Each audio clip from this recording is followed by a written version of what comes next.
ஓம் விக்னேஸ்வராய நமக. குலதெய்வமான ஸ்ரீ பொன்னம்பல சுவாமி, ஸ்ரீ பொன் முத்து கருப்பண சுவாமி, அங்காள பரமேஸ்வரி, பாப்பாத்தியம்மன் துணையுடன் இந்த நாள் இனிய நாளாக அமைய அனைவரின் அவரவர் குலதெய்வம் காத்து அருள் பாலித்து பிரம்மாண்ட வெற்றியை கொடுக்க வணங்குகின்றேன். இன்று பிறந்த நாள் மற்றும் திருமண நாள் காணும் அனைத்து சொந்தங்களுக்கும் என்னுடைய நல்வாழ்த்துக்கள். உங்களுடைய ஸ்ரீவாரி ஆஸ்ட்ரோ, நான் உங்களுடைய ஆஸ்ட்ரோ சஃப்னா பேசுகிறேன். 3 வருஷம் எப்படி இருக்க போகிறது, நெக்ஸ்ட் 3 இயர் ப்ரெடிக்ஷன் அதை சொல்ல போகிறேன். கவனமாக இந்த வீடியோ முழுக்க பாருங்கள். இது உங்களுக்கு மிகப்பெரிய பயனுள்ள தகவலாக கண்டிப்பாக இருக்கும் அப்படின்னு நான் சொல்லலாம். அதே மாதிரி ஃபாரினில் இருக்கிறவங்க மெம்பர்ஸ் எல்லாமே இந்த பதிவை முழுமையாக பாருங்கள். அனைத்து தரப்பு மக்களுக்கும் இது மிக பயனுள்ளதாக இருக்கக்கூடிய ஒரு ராசி பலன் அப்படின்னு சொல்லலாம். கோச்சாரப்படி மட்டுமல்லாமல் திசாபுத்தி வாரியாகவும் உங்களுக்கு பிரித்து கொடுத்துருக்குறோம். கோச்சார ரீதியாக 3 வருடங்களோட கோல்சாரங்கள் என்ன, அதே மாதிரி திசாபுத்திகள் வரும்போது அந்த தாக்கம் அதிர்வலைகள் என்னென்ன அப்படிங்கிற அடிப்படையில் இந்த மொத்த பதிவும் முழுமையாக பார்த்து உங்களுடைய உற்றார் உறவினர் நண்பர்கள் யாராவது இருந்தாங்க அப்படின்னா அவங்களுக்கும் பகிர்ந்து பயனளிக்குமாறு கேட்டுக்கொள்கின்றேன். சேனலை இது வரைக்கும் சப்ஸ்கிரைப் பண்ணாமல் இருந்தால் ஸ்ரீவாரி ஆஸ்ட்ரோ சேனலை சப்ஸ்கிரைப் பண்ணிக்கோங்க. பெல் ஐக்கானை ப்ரெஸ் பண்ணிக்கோங்க. நோட்டிஃபிகேஷன் பேனலை ஆன் பண்ணிவிட்டு வீடியோக்குள்ளே வாங்க. முழுமையாக இந்த பலன்களை தெரிஞ்சுக்கலாம். விருச்சிக ராசிக்காரங்க இந்த 2024 2025 இந்த சனி 4 கிரகங்களுடைய பெயர்ச்சியை பொறுத்து அந்த ஆண்டு முழுக்க பலன்கள் எப்படி இருக்கும் அப்படிங்கிறது பொதுவாக கோல்சாரம் எப்படி இருக்குதுன்னு பார்க்கலாம். சனி 4ஆம் இடத்துலேருந்து 5ஆம் இடத்துக்கு போகிறதும், ராகு 5ஆம் இடத்துலேருந்து 4ஆம் இடத்துக்கு டிரான்சிட் ஆகுறதும், கேது 11ஆம் இடத்துல லாபத்துலேருந்து தொழிலுக்கு 10ஆம் இடமான ஜீவனக்காரகத்துக்கு பயிற்சி ஆகும்போதும், குரு 7ஆம் இடத்துலேருந்து 8ஆம் இடத்துக்கு பயிற்சி ஆகும்போது என்ன மாதிரி பலன்கள் இருக்கும். சனி 4ஆம் இடத்துல உங்களுடைய அர்த்தாஷ்டம சனியிலேருந்து விலகி பஞ்சமஸ்தானத்துக்கு போகிறது அப்படிங்கிறது பலன் கெடுதலா அப்படின்னா, அர்த்தாஷ்டமிலேருந்து வர்றதே மிகப்பெரிய நல்ல பலன். இது வரைக்கும் அர்த்தாஷ்டம சனியில் வண்டி வாகனங்கள்லையோ வீடு மனை யோகத்துலேயோ ஒரு சில தடைகளை கொடுத்து வண்டி வாகனத்தினால விபத்துகளையும் கொடுத்து பிரச்சனையை உள்ளாக்கக்கூடிய ஒரு இடம்னா அது சனி, அர்த்தாஷ்டம சனி தான். கிட்டத்தட்ட 2025 வரும்போது 5ஆம் இடத்துக்கு பயிற்சி ஆவார். அப்போ 5ஆம் இடத்துக்கு பயிற்சி ஆகும்போது சனி தன்னுடைய பார்வை பலனால் எந்தெந்த இடத்துல நீங்கள் கவனமாக இருக்கணும் அப்படின்னா, திருமண தடை அப்படிங்கிறது உருவாகக்கூடிய நிலை இருக்கிறதுனால அந்த இடத்துல கொஞ்சம் ஜாகிரதையாக இருக்கணும். கணவன் மனைவிக்குள்ளே 3ஆம் நம்பர் தலையீடு ஏதாவது இல்லாமல் பார்த்துக்கணும். இல்லை உங்களுக்குள்ள கருத்து வேறுபாடுகளோ சந்தேகங்களோ இல்லாமல் பார்த்துக்கணும். இந்த மாதிரி ஒருத்தருக்கு ஒருத்தர் அனுசரித்து விட்டு கொடுத்து போகிறதுனால நல்லது நடக்கக்கூடிய ஸ்தான பிராப்தம் இருக்குது. அதனால் அந்த இடத்துல நீங்கள் கவனமாக இருக்கணும். அடுத்தது 11ஆம் இடத்துல லாபஸ்தானத்தில் சனி பார்க்குறாரு அப்படிங்கும்போது உங்களுக்கு வருவாய் லாபம் அப்படிங்கிறது கிடைக்காமல் போகக்கூடியதும், மூத்த சகோதர வழியில் ஒரு சில பிணக்குகள் ஏற்படக்கூடியதாகவும் இருக்கும். அடுத்தது 2ஆம் இடத்தையும் பார்க்குறாரு அப்படிங்கும்போது தன குடும்ப வாக்குஸ்தானத்தை பார்க்கும்போது பொருளாதார ரீதியாக இது வரைக்கும் இருந்த பிரச்சனைகள் இன்னும் அதிகமாகும். அதனால் என்ன பண்ணலாம் அப்படிங்கிறத யோசிப்பீங்க. அந்த இடத்துல நீங்கள் கொஞ்சம் கவனமாக இருங்க. குடும்ப விஷயத்தில் ரொம்ப குடும்ப மெம்பர்ஸ்கிட்ட, உங்களோட ஃபேமிலி மெம்பர்ஸ்கிட்ட நல்லா உட்காந்து பேசுங்க. தேவையில்லாத விமர்சனக்குள்ளாத விஷயங்கள்லாம் பேசாமல் கவனமாக இருங்க. அதே மாதிரி உங்களுடைய வாக்கு நல்லதாகவே இருக்கட்டும், பாசிட்டிவாகவே சொல்லுங்கள். உங்களுடைய வாக்கு இந்த நேரத்தில் பிரச்சனைகளை உள்ளாக்கும். அதனால் கொஞ்சம் யோசித்து செயல்படுங்க, யோசித்து பேசுங்க. ராகு 5ஆம் இடத்துலேருந்து 4ஆம் இடத்துக்கு உங்களுடைய வண்டி வாகனத்தில் நீங்கள் கொஞ்சம் கவனமாக இருக்கக்கூடிய காலகட்டம்னு சொல்லலாம். ராகு கேது 4க்கு 10க்கு வரும்போது ஒரு வித தோஷமும் இருக்கிறதுனால 11ஆம் இடத்துல லாபத்துலேருந்து இப்போ 10ஆம் இடத்துல கேது போடுறதுனால லாபத்தை இப்போ கொடுக்கக்கூடிய காலமும் தொழிலில் ஒரு சில பிரச்சனைகளே கொடுப்பார். சரி, இந்த சனி ராகு கேது தான் அவ்வளோ உங்களுக்கு ஃபேவராக இல்லை. குருவாவது உங்களுக்கு கண்டிப்பாக இருப்பானா.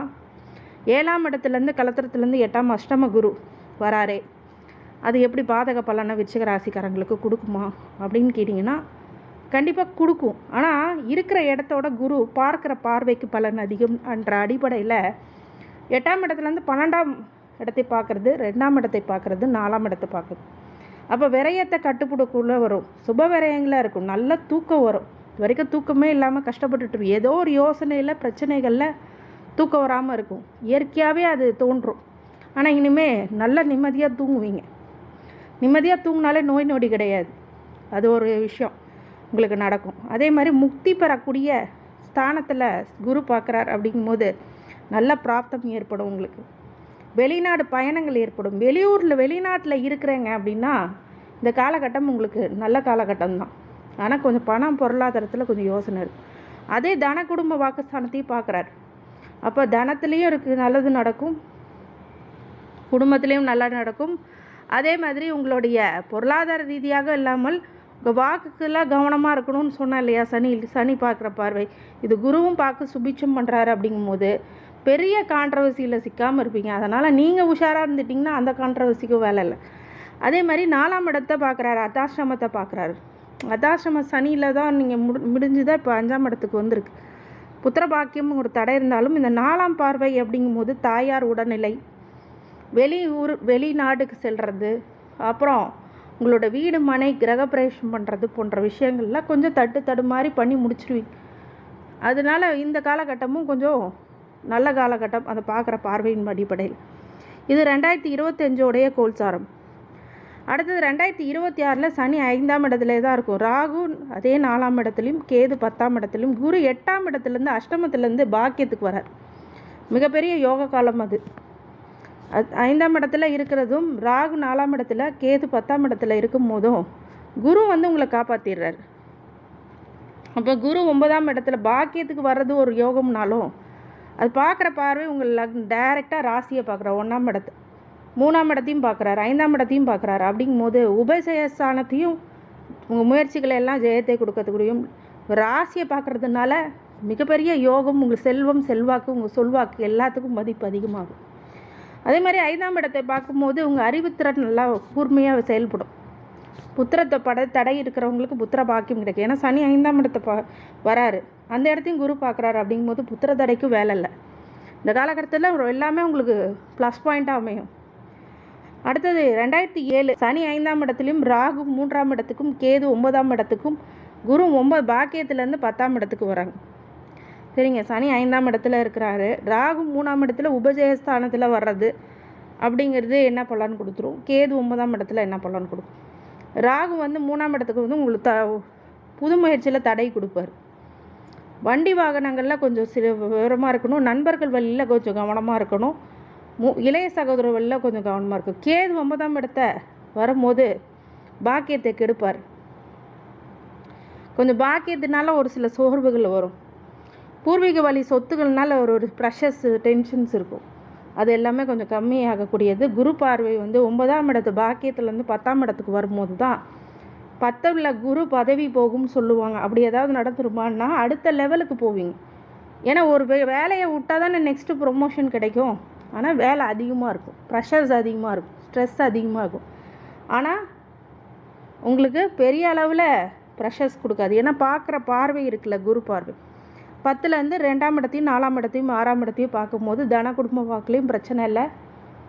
அதே மாதிரி உங்களுடைய வீடு மனை யோகம், வண்டி வாகனத்துலேயும் ப்ராப்ளம் இல்லை. குரு பார்க்குறாரு. 6ஆம் இடத்துல நோய் எதிரி கடன் உங்கள் கட்டுப்பாட்டுக்குள்ளே வச்சுருப்பேன். இது கோச்சார அப்படியான பலன்கள். தசாபுத்தி ரீதியாக 2025 குரு திசை எப்படி இருக்கும்? சில பேருக்கு குரு திசை நடக்கும், விருச்சிக ராசிக்காரங்க. இப்போ அஷ்டம குருவாக 2025 வரும்போது திடீர் அதிர்ஷ்டம், அசிங்கம், அவமானம் ஏற்பட வாய்ப்பு இருக்குது. விரயத்தை குரு கொடுப்பார். தன குடும்ப வாக்குஸ்தானத்தை பலப்படுத்துவார். குரு திசை நடக்குதான்னு பார்த்துக்கோங்க. உங்களுக்கு 4ஆம் நாளில் குரு பார்வை, வீடு மனை யோகம், வண்டி வாகனத்தினால நன்மை. 2026 பாக்கிய குருவாக வரும்போது ராசிக்காரருக்கு நன்மை அதிக அளவில் அந்த குரு திசைக்காரங்களுக்கு கொடுக்கும். 3ஆம் இடத்து பார்வை, புது முயற்சியில் வெற்றி, இளைய சகோதர வழியில் வாழ்வு அப்படிங்கிறதுலாம் இருக்கும். புத்திர பாக்கியம், நல்வாழ்க்கை அமையும். 2027 தொழில் குரு, பட்டம் பதவி இடமாற்றம் ஏற்படும். நெக்ஸ்ட் லெவல் தன குடும்ப வாக்குஸ்தானத்தில் நன்மை. அதே மாதிரி வண்டி வாகனத்தில், புது வீடு வாங்குறதுல, தாயார் வழியில் ஆதரவு அப்படிங்கிறதெல்லாம் இருக்கும். 6ஆம் இடத்துல நோய் ஏதாவது கடுமைகள் இருந்தால் இப்போ குறையும். கடன் நிவர்த்தி பெறும். அதே மாதிரி நோய் நொடிகள், கடன், எதிரி மறைமுகமாக உங்களை தாக்கிட்டு இருக்கவங்களாம் இப்போ பலப்படக்கூடிய காலகட்டம் அப்படிங்கிறது உண்டு. அப்படிங்கும்போது கொஞ்சம் நல்ல பலன்கள் ஏற்படும். அதனால் கொஞ்சம் கட்டுப்பாட்டுக்குள்ளே கொண்டு வருவீங்க. அடுத்தது சனி திசை 2025, 26, 27 இந்த 3 வருஷத்துக்கும் சனி திசை நடந்துட்டு இருக்கவங்களுக்கு புத்திர தோஷம் இருக்கும். புத்திரத்தில் மன நிம்மதி இருக்காது, சந்தோஷம் இருக்காது, கலத்திர வழியில் தொந்தரவு, திருமண தடை, கணவன் மனைவிக்குடைய சனி திசையில் ஜாக்கிரதையும் கவனமாகவும் இருக்கக்கூடிய திசை. புதன் திசை 2025, 2026, 27 பிரச்சனையை அதிகமாக கொடுப்பார். வம்பு, வழக்கு, கேஸு, ப்ராப்ளம் அப்படின்னு கொடுப்பாங்க. புத்திசாலித்தனமாக நீங்களே நழுவிக்கிறது அப்படிங்கிறது ரொம்ப நல்லது.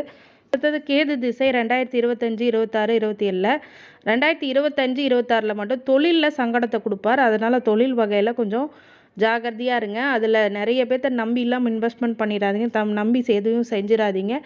நம்பி செய்கிறவங்கள்ட்ட மட்டுமே நீங்கள் உங்களுக்கு யோசனை பண்ணி செய்யுங்க. தொழிலில் ஒரு சில சங்கடங்கள் வரக்கூடிய நிலை இருக்கிறதுனால கண்டிப்பாக அதை ஆராய்ந்த பிறகு செய்யணும் அப்படிங்கிறது என்னுடைய கணிப்பு அப்படிங்கிறது ஒன்று இருக்குது.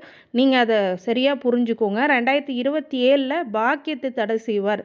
அப்படிங்கும்போது புத்திர பாக்கியமோ இல்லை உங்களுடைய பூர்வ புண்ணியத்தோட பாக்கியமோ தடை பெறக்கூடியதாக இருக்குது. அதனால் 2027 இந்த கேது திசையில் இருக்கவங்க கொஞ்சம் கவனமாக இருங்க. ஆன்மீக நாட்டமோ ஆன்மீக வழி சுற்றுலா பயணங்களோ இல்லை கடவுள் சார்ந்த விஷயங்களில் பண்ணும்போது வெற்றிகளை குவிப்பீர்கள் அப்படின்னு சொல்லலாம். இந்த முக்கியமானது. அதே மாதிரி இந்த முழுக்க வழிபாடு பண்ணணும் அப்படின்னா விருச்சிக ராசிக்காரங்களுக்கு பொதுவாகவே முருகன் வழிபாடு, திருச்செந்தூர் முருகனை வழிபாடுங்க. ரொம்ப நல்லது நடக்கும். மனதார கடவுளை நினச்சி திருச்செந்தூர் முருகனை வணங்கி வழிபட்டு வாருங்க. இல்லைங்க நான் வருஷம் போகிறேங்க, இப்படி பண்ணுறேங்க அது பண்ணுறேங்கலாம் வேண்டாம். 3 வருடங்களும் நீங்கள் இந்த திருச்செந்தூர் முருகனை வழிபட்டு வர்றதுனால நன்மைகள் அதிக அளவில் நடக்கும். அதன் பிறகு உங்களுடைய வீட்டு தெய்வத்தையும் சரியாக வழிபட்டு வாங்க. 2 வேளை விளக்கேற்றி வழிபடுங்க. இந்த ரிஷபராசிக்காரங்களுக்கு அனைத்து ஐஸ்வர்யங்களும் சகல சௌபாக்கியங்களும் மன நிம்மதியும் மனோதைரியத்தையும் ஆரோக்கியத்தையும் கொடுக்க வேண்டும் என்று எம்பெருமான் ஸ்ரீவாரி பெருமாளை வேண்டி வணங்குகின்றேன். வாழ்க வளமுடன். நன்றி.